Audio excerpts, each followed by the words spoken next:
Hello everyone, I'm Miles. Today we're going to learn why accounts receivable is such a crucial topic in accounting and finance. Since revenue is recognized before cash is actually received, it's inevitable that some customers won't pay.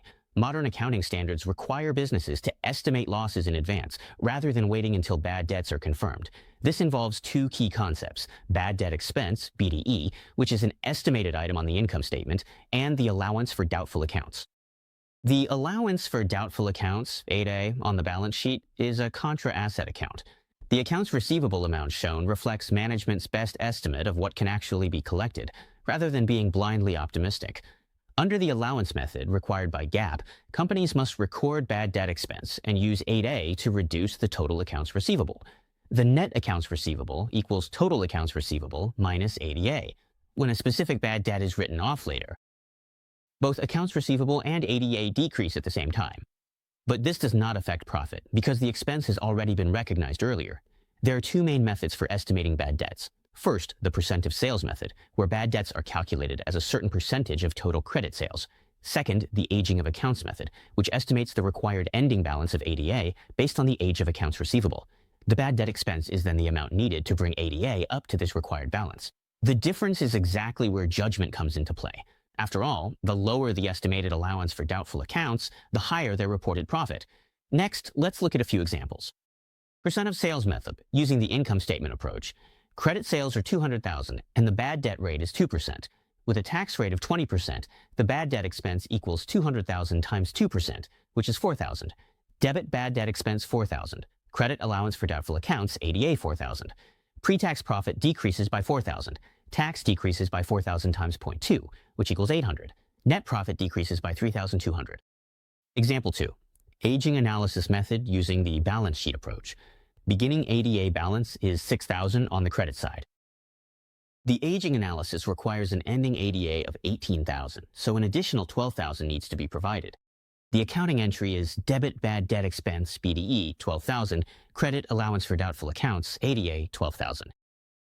12,000 times 0.2 equals 2,400, so net profit decreases by 9,600. Please note, bad debt expense BDE is just a tool to adjust ADA at the end of the period. Example 3, write-offs and recoveries do not affect profit. Before the write-off, ADA was $20,000 because it was estimated that the cash could not be collected. Now, when writing off $4,000 in accounts receivable from a customer, the write-off entry is debit allowance for doubtful accounts, ADA, $4,000, credit accounts receivable, $4,000. The impact on profit is zero. Later, the customer unexpectedly made a payment. Step 1, to reverse the write-off, debit accounts receivable, $4,000, and credit allowance for doubtful accounts, ADA, $4,000. Step 2, for the collection, debit cash $4,000 and credit accounts receivable $4,000. The impact on profit is still zero. Please note, the impact on profit has already occurred. The write-off is just a reclassification of assets. Example 4, back calculating cash. Profit manipulation. Remove $300,000 from AR. Ending AR is $360,000. Credit sales. Write-off of $20,000 out of $1 million. First part, back calculate cash collected. The formula for accounts receivable A2 is beginning balance plus credit sales minus cash collected minus write-offs equals ending balance. So 300,000 plus 1 million minus cash collected minus 20,000 equals 360,000. Therefore, cash collected equals 920,000. Second part, manipulation of allowance for doubtful accounts, ADA. If the allowance for doubtful accounts, ADA, decreases by 5,000, that means expenses decrease, which leads to an increase in profit. The after-tax impact of 5,000 at a 20% tax rate is 1,000, so net profit is overstated by 4,000.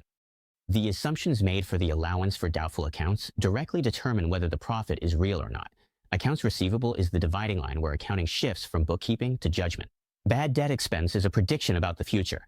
The allowance for doubtful accounts is a choice about risk, while profit is only as real as these choices. What you're learning isn't just accounting, but how to handle uncertainty and turn it into financial truth.